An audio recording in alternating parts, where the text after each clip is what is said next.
البدع والأهواء، أهل البدع العقائدية وأهل البدع السياسية. أنا أقول بيننا وبينكم السلف، بيننا وبينكم الكتب، كان فيقول البدع بيننا وبينكم الجنة.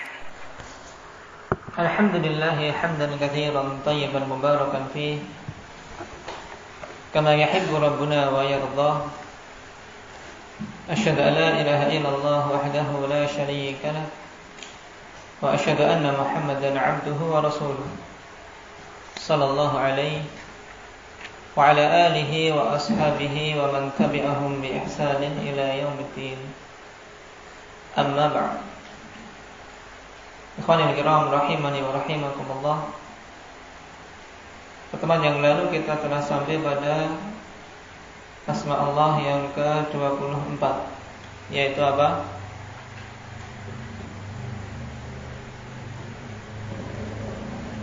Al-Hayyu, yang terkandung di dalamnya sifat apa? Indak ya Maulana. Nah, sifat hayah, yaitu sifat hidup. Yang kehidupan Allah Subhanahu wa ta'ala tentunya kehidupan yang sempurna. Maksud dari kehidupan yang sempurna itu bagaimana? Indak Abdurrauf.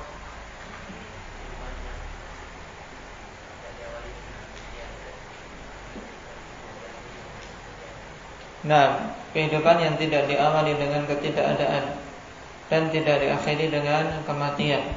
Kematian Allah zat yang maha hidup, tidak mengalami kematian, zat yang azali dan abadi.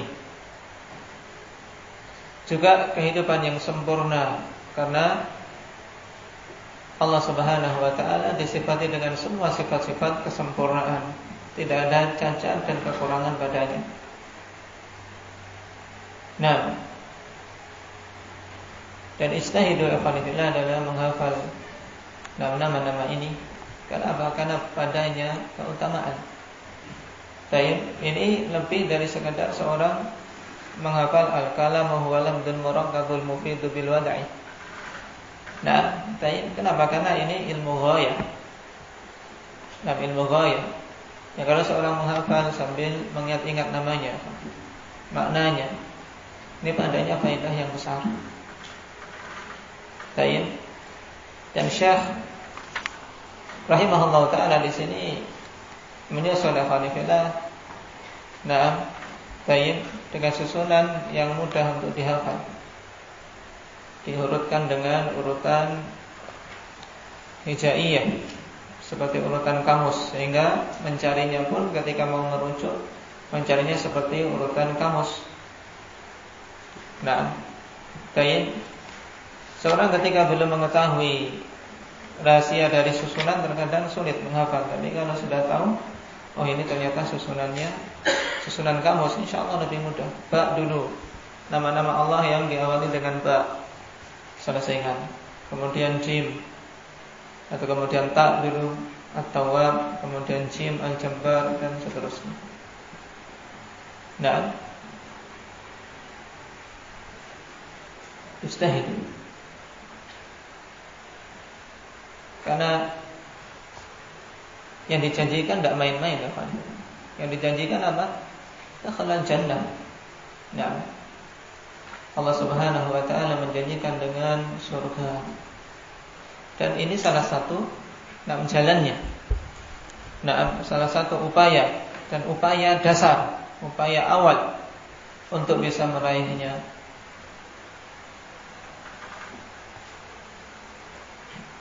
Baik, kita masuk pada pembahasan nama yang ke-25, yaitu Al-Qayyum. Qala Allah Ta'ala wa 'anatil wujuhu lil hayyil qayyum. Dan telah kita lewati kemarin bahwasanya Al-Hayyu dan Al-Qayyum Allah Subhanahu wa ta'ala sebutkan dalam Al-Qur'an secara berbarengan dalam 3 ayat. Yang pertama di mana? Indahnya Umar. Di Al-Baqarah di mana? Di ayat kursi. Bunyinya Allahu la ilaha illa huwal hayyul qayyum. Yang kedua di mana? Abu Sa'id? Ali Imran bunyinya. Nah, sama dengan awal dari ayat kursi. Alif Lam Mim, Allahu la ilaha illa huwal hayyul qayyum. Nah, kemudian yang ketiga di surat Thaha ini, wa anatil wujuhu lil hayyil qayyum. Ada berdalil dari As-Sunnah hadits Anas radhiyallahu anhu qad taqaddam wa hadits Abi Umamah aidan wa fihi ma dzikru ismil qayyum. Nah, hadis yang telah lewat di situ penggabungan dua nama tersebut, Al-Hayyu dan Al-Qayyum. Dalil yang ketiga hadis Ibnu Abbas radhiyallahu anhuma fi du'a at-tahajjud. Kana yaqul lakal hamdu anta qayyumus samawati wal ard. Nah, dalam doa ketika salat tahajud, di antara doa Nabi sallallahu alaihi wasallam, lakal hamdu bagimu ya Allah segala pujian. Anta qayyumus samawati wal ard, engkau adalah zat yang apa? Yang qayyum. Makna qayyum akhwanillah nanti akan dijelaskan. Tayyib, yaitu zat yang mengurusi dengan sempurna, menjaga, mengatur langit-langit dan bumi serta seluruh jagat raya ini akhwanillah.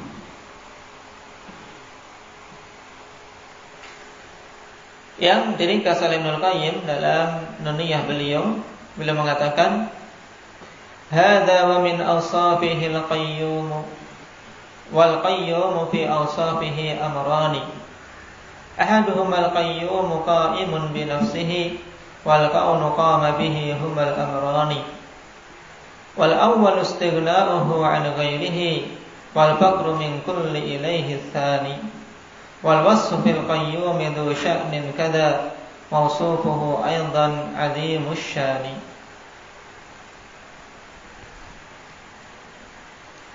Ini dan di antara sifat-sifat Allah Subhanahu wa taala adalah Al-Qayyum. Dan qayyum pada sifat-sifat Allah Subhanahu wa taala terkandung padanya dua perkara. Ahaduhuma yang pertama al-qayyum qa'imun bi nafsihi wal qaun qama bihi humal amrani. Qayyum al-qayyum yaitu apa? Qa'imun bi nafsihi, yaitu zat yang apa? Yang qayyum berdiri memenuhi semua apa yang dia butuhkan dengan sendirinya, yaitu zat yang tidak butuh kepada selainnya. Ini makna qa'imun bi nafsihi.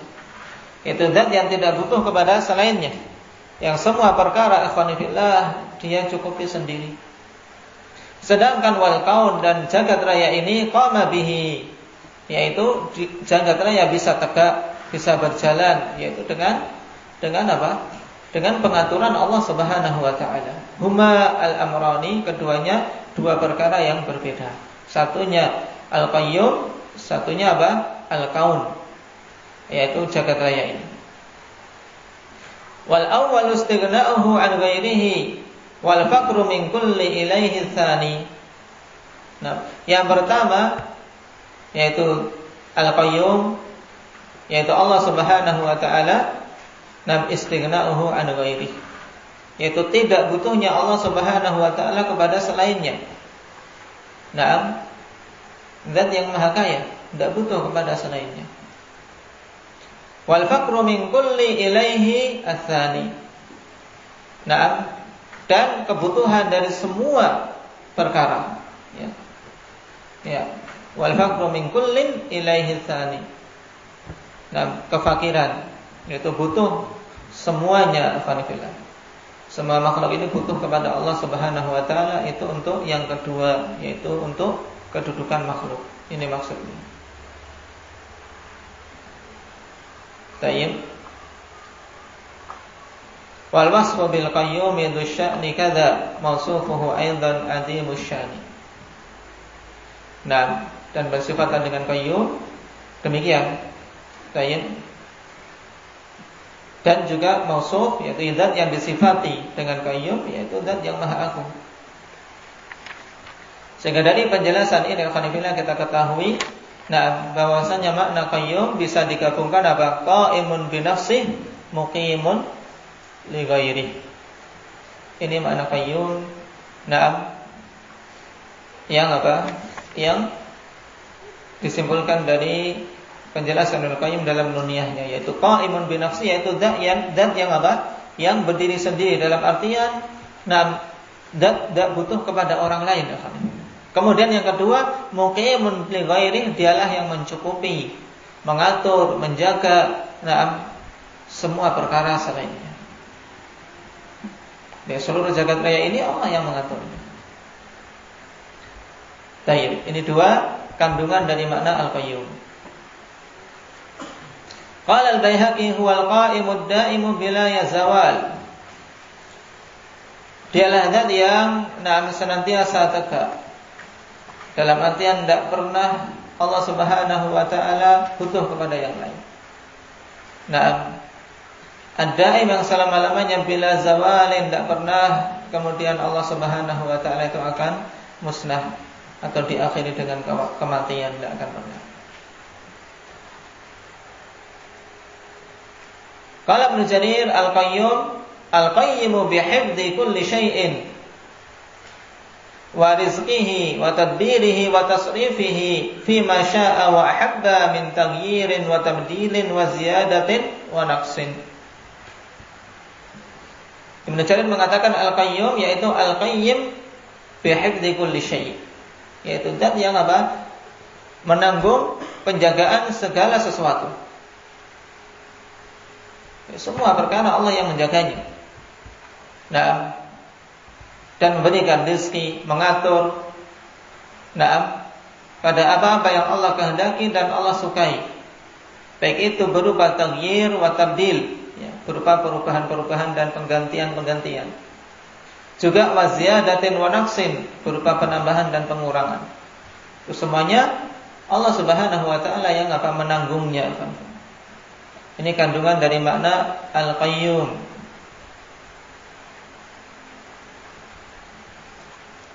Qala Abu Ubaidah al-qa'imu wa huwa ad-da'imu alladhi la yazul. Baik. Makna Al-Qayyum al-qa'im, yaitu zat yang apa? Yang abadi, yang tidak pernah tidak pernah hilang, dalam artian tidak pernah musnah, tidak pernah mengalami kematian. Baik.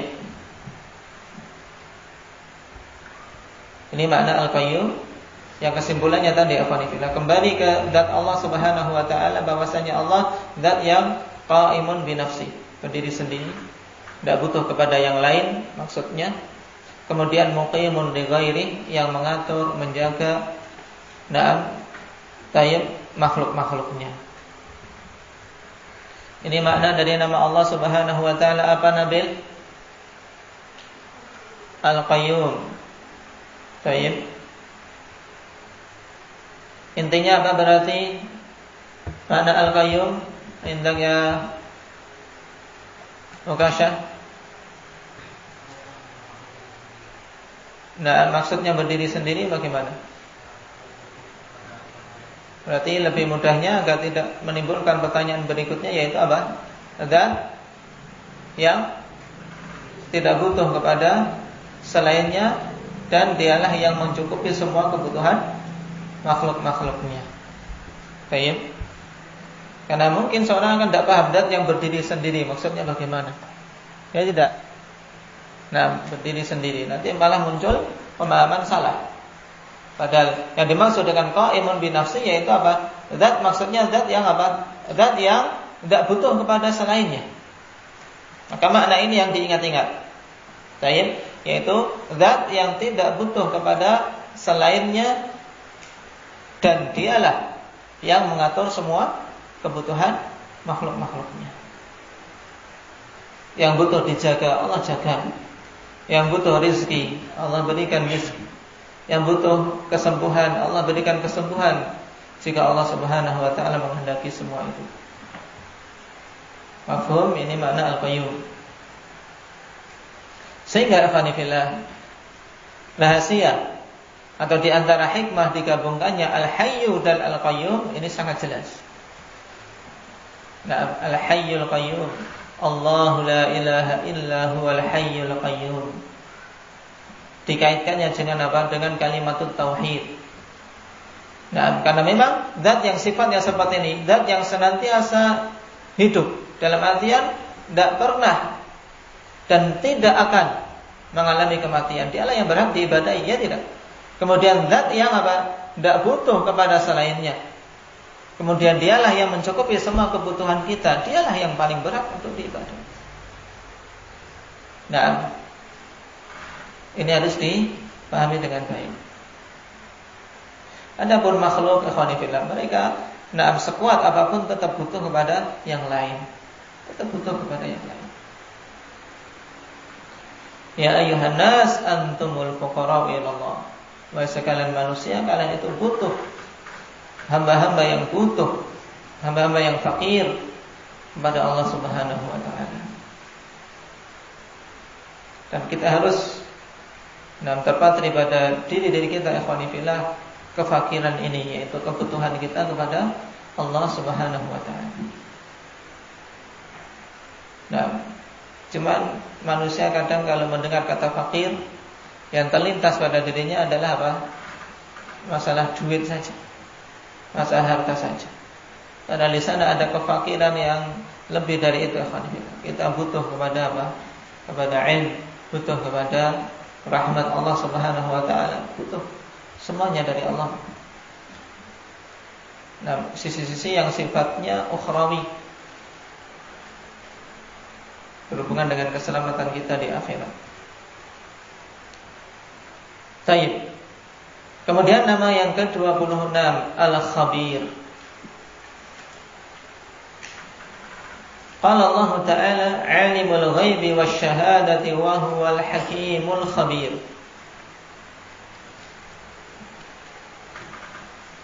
Zat yang mengetahui perkara-perkara yang gaib dan perkara-perkara yang nyata, yang nampak.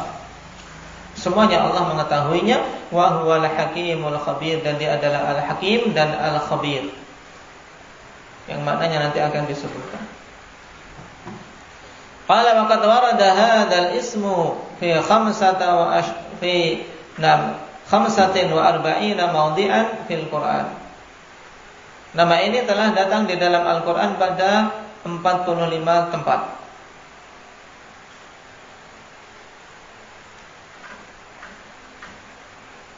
Ini di antaranya. Adapun dalil dari As-Sunnah, hadits Aisyah radhiyallahu anha, anna Nabi sallallahu alaihi wasallam qala fi qissatin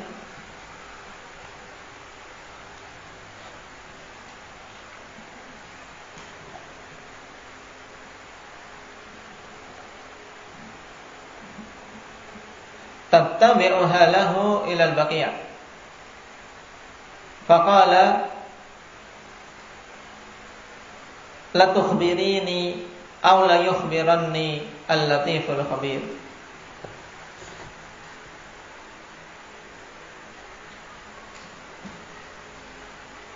Yaitu hadits Aisyah tatkala beliau mengikuti Nabi sallallahu alaihi wasallam sampai ke Baqi'. Nah, karena suatu ketika Aisyah kehilangan Rasul sallallahu alaihi wasallam. Nah, dan curiga ini kemana Rasul sallallahu alaihi wasallam. Diikuti sampai ternyata beliau menuju ke Baqi'. Biasa wanita punya madu, pikirannya ini jatahku, ternyata pergi ke tempat lain. Nah, ternyata Rasul sallallahu alaihi wasallam ke Baqi' akhwanillah, mendoakan ahlul Baqi'. Maka ketika Nabi tahu, kalau berbalik mendapati Aisyah radhiyallahu anha. Karena ketika Nabi balik akhwanillah, Aisyah pun balik ke rumah, tapi dapati di rumah masih terengah-engah, ketahuan. Maka ditanya oleh Nabi sallallahu alaihi wasallam, "Engkau kabarkan kepadaku atau al-latiful khabir yang akan memberikan kabar kepadaku?" Dalam artian ada apa? Nah, karena tidak bisa dia menyembunyikan, kan Nabi sallallahu alaihi wasallam makhluk yang Allah Subhanahu wa taala turunkan wahyu kepada beliau. Makanya dikatakan oleh Rasul sallallahu alaihi wasallam, "La tukhbirini, engkau kabarkan kepadaku apa yang kamu lakukan," atau kalau tidak mau mengabarkan, tidak mau ngaku, maka al-latiful khabir, akan memberikan kabar kepadamu. Di sini penetapan nama Allah Al-Khabir. Baik, maknanya apa sekarang? Qala al-Baihaqi huwa al-alimu bi kunhi syai'i al-muqtali'u ala haqiqatih. Yaitu zat yang mengetahui kunhu syai'. Yaitu kunhu syai' maksudnya apa? Haqiqatus syai' sama ya Pak. Yaitu zat yang maha mengetahui hakikat segala sesuatu, dan zat yang apa? Yang melihatnya, melihat semua hakikat perkara. Jadi menyembunyikan apapun seorang hamba, nah Allah Subhanahu wa taala tahu hakikatnya. Seorang munafik menyembunyikan kedengkian, kekufuran di hatinya, Allah Subhanahu wa taala maha mengetahui. Jadi nama Allah Subhanahu wa taala Al-Khabir juga kembali kepada penetapan apa? Sifat ilmu. Sifat ilmu Allah Subhanahu wa taala yang maha luas. Nah, waqila Al-Khabir bermakna Al-Mukhbir wa huwa min sifatidz dzat. Itu zat yang apa? Yang maha mengetahui semua perkara dan akan mengkhabarkan kepada hamba-hambanya perkara-perkara yang Allah Subhanahu wa taala kehendaki. Dan ini termasuk sifat dzatiyah Allah Subhanahu wa taala, karena kembali kepada sifat ilmu. Makanya Ibnu Al-Athir mengatakan al-alimu bima kana wa ma yakun, dan yang maha tahu perkara-perkara yang telah terjadi dan akan terjadi. Jadi kembali kepada sifat ilmu. Berarti kesimpulannya akanillah, makna dari nama Allah Subhanahu wa taala Al-Khabir yaitu apa? Nah, zat yang maha mengetahui semua perkara dan mengetahui hakikat segala sesuatu. Ini mudahnya dan ringkasnya. Nah, ini yang dicatat Nabi. Ya. Nah, baik. Yang kecil-kecil bagusnya apa? Dicatat nama-nama ini di apa? Di bukunya. Satu diurutkan namanya, artinya sama dengan, ditulis yang singkat-singkat. Ya. Mujahid, Nabil. Yang lebih besar dari itu juga bagus ya. Nanti ditulis dari apa? Allah. Satu Allah sama dengan, maksudnya apa, maknanya. Ya, secara ringkas. Kalau di kitab bingung kalian. Paham Nabi? Juga sama itu Zain, ya. Sehingga mudah menghafalnya. Nah, dan antum yang kecil-kecil kalau sudah melengkat ikhwanifillah, hafalannya akan lebih hafal, lebih kuat. Maka beruntung. Nah, disyukuri, dan juga orang tua menjaganya, berusaha untuk memasukkan yang bagus-bagus.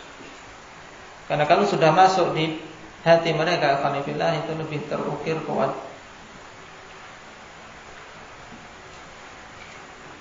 Apalagi yang dimasukkan adalah apa? Asmaul Husna, dan nama-namanya. Suatu yang paling bagus. Nah, padahal di luar sana orang-orang menghafalnya apa? Nama-nama orang kafir. Nah, Benjamin Franklin, Thomas Alva Edison. Nah, dihafal saya saja sampai melekat. Ya, nama-nama itu. Kalian menghafal nama-nama Allah Subhanahu wa taala kok bermalas-malasan. Ya, kalau familia sampai mungkin. Dihafal sambil menghafal namanya. Dalilnya itu lebih bagus, juga maknanya yang paling utama.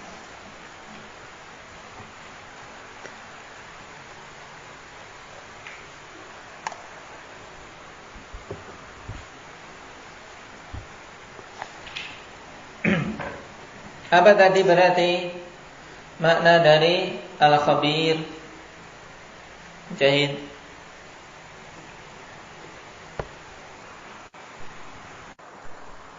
Nah, itu al-khabir. Al-alimu bikunhi syai' al-muqtali'u ala haqiqatih wal-alimu bima kana wa ma yakun. Itu zat yang maha mengetahui segala sesuatu dan mengetahui semua hakikat segala perkara.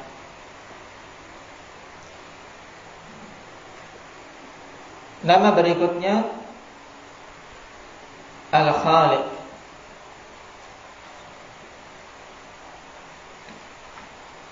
Qala Allah Ta'ala huwallahul khaliq. Dialah Allah Al-Khaliq. Kalau Al-Khaliq sebelum kita membahas maknanya yang disebutkan di sini, apa artinya ini harus sudah pada tahu. Apa makna Al-Khaliq? Al-Khaliqu indak ya Mukasha. Nah, zat yang maha pencipta, yang menciptakan segala sesuatu.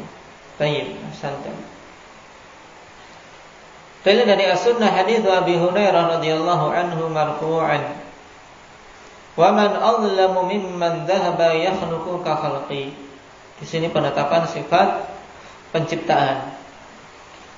Rasulullah sallallahu alaihi wasallam mengatakan, tidak ada yang lebih zalim daripada orang-orang yang berusaha untuk menciptakan seperti penciptaanku. Hadits muttafaqun alaih. Di sini penetapan sifat penciptaan kepada Allah Subhanahu wa taala.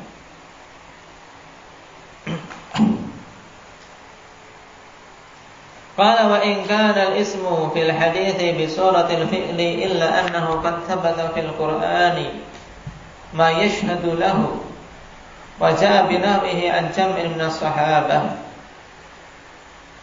Dan walaupun isim yaitu khalqi di sini isim dalam hadits dalam bentuk fi'il khalqillah yakhluqu ka khalqi. Nah, hanya saja telah sabit di dalam Al-Qur'an yang menguatkan bahwasanya di antara nama Allah Subhanahu wa taala adalah Al-Khaliq. Dan datang yang semisal dari sederetan para sahabat. Maknanya sekarang qala Ibnu Taimiyah kana madhhabu jamaahiri ahli sunnati wal ma'rifati wa huwa al-mashhur 'inda ashabi Ahmad wa Abi Hanifah wa ghairihim min al-Malikiyah wa Syafi'iyah wa ahli al-hadits was-Sufiyah wa tawa'ifa min ahli al-kalami min al-Kullabiyah wa ghairihim. Lihat. Ini kira-kira kalau lihat orang yang gini gimana kita? Luar kepala semuanya ini Syekhul Islam. Menghikayatkan pendapat-pendapat orang dengan apa? Lancar. Dan hampir semuanya karangan Syekhul Islam dari fatwa dan apa? Hafalan. Dzalika fadlullah yu'tihi man yasha'. Padahal menghikayatkan pendapat itu sulit, ikhwan. Pikirannya gampang. Nah, menghikayatkan ini pendapat siapa. Nah, baik tanpa apa? Tanpa merujuk. Nah, tanpa melihat. Kenapa kan ini? Bila mengatakan adalah madhab jumhur ahli sunnah, menetapkan jumhur saja ini menunjukkan tatabuk yang apa? Yang luas, penelitian yang luas. Bahwasanya mayoritas ahli sunnah dan ahli ma'rifah yang memiliki ilmu, dan ini merupakan pendapat yang masyhur di kalangan pengikut Imam Ahmad dan Abu Hanifah serta selain mereka, dari kalangan Malikiyah dan Syafi'iyah serta ahli hadits. Bahkan orang-orang Sufiyah dan golongan-golongan dari ahli kalam yang terdiri dari Kullabiyah, dari Al-Kallamiyah dan selain mereka, apa? Inna kaunallahi subhanahu wa ta'ala khaliqan raziqa. Nah, ini bahkan apa? Ahli sunnah juga apa? Ahli bidah, sederetan mereka meyakini bahwasanya Allah Subhanahu wa taala khaliqan raziqa, zat yang maha pencipta dan pemberi rezeki. Akan orang-orang apa? Kufar jahiliyah Dan kufar jahiliyah mengakui bahwasanya Allah lah yang menciptakan jagat raya ini. Apa dalilnya? Indak ya Arif.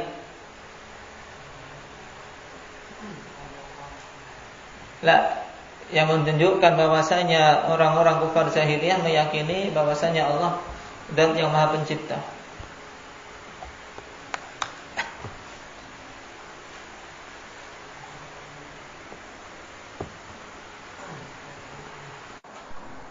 Wala in sa'altahum man khalaqas samawati wal arda la yaqulunna Allah. Jika engkau katakan kepada mereka siapa yang menciptakan langit dan bumi, tentu mereka akan mengatakan Allah. Taib wa ghairu dzalika min sifati fi'lihi wa huwa min sifati dzatihi. Nah, dan selain itu dari sifat-sifat fi'il Allah, karena sifat khalq itu kembali kepada perbuatan Allah dan juga kembali kepada sifat dzatiyah. Bahwasanya Allah zat yang Maha Pencipta. Laisa man yakhluq, laisa man yakhluqu kaman la yakhluq, dan tidaklah sama zat yang menciptakan dengan yang tidak menciptakan. Ini kalau orang berakal. Sehingga sebenarnya penyembahan terhadap berhala, terhadap pepohonan dan yang lainnya menunjukkan apa tidak berakalnya mereka. Karena yang mereka sembah tidak menciptakan. Kemudian mereka tinggalkan zat yang menciptakan mereka. Nah, di mana akal-akal yang Allah Subhanahu wa taala berikan kepada para pelaku kesyirikan tersebut? Qala madhhabul jumhur anna al-khalqa ghairul makhluq. Fal khalqu fi'lullahil qa'imu bih wal makhluqu huwal makhluqatul munfasilatu anhu. Dan madhab jumhur bahwasanya makhluk itu annal khalqa ghairul makhluk. Perhatikan, madhab jumhur bahwasanya khalq yaitu penciptaan itu bukan makhluk itu sendiri. Perhatikan, bahwasanya khalq penciptaan yaitu masdar bukan makhluk. Nah, bukan makhluk itu sendiri yang Allah Subhanahu wa taala ciptakan. Sebab apa? Al khalqu fi'lullah al-qa'imu bihi. Al-khalqu penciptaan adalah apa? Perbuatan Allah Subhanahu wa taala. Al-qa'imu bihi yang sifat itu ada pada Allah. Jadi al-khalq sifat. Sedangkan al-makhluq huwal makhluqatul munfasilatu anhu, yaitu para makhluk yang terpisah dari Allah. Ini untuk membantah ahli kalam. Dan banyak perkataan-perkataan dan penjelasan seperti ini dari Syekhul Islam Ibnu Taimiyah rahimahullah taala dalam fatwa beliau, juga dalam risalah-risalah beliau, karena memang pada saat itu akhwanifillah ahlul kalam pemahaman mereka tersebar luas dan memang butuh saat itu para ulama semisal Syekhul Islam Ibnu Taimiyah untuk meruntuhkan syubhat-syubhat mereka. Berarti kesimpulannya secara mudah, al-khaliq apa maknanya? Berarti indahnya Nafi'. Untuk kita tutup majelis kita. Nah, dan yang Maha Pencipta. Nah, yang menciptakan segala sesuatu. Baik. Barakallahu fiikum. Naktafi bihadza.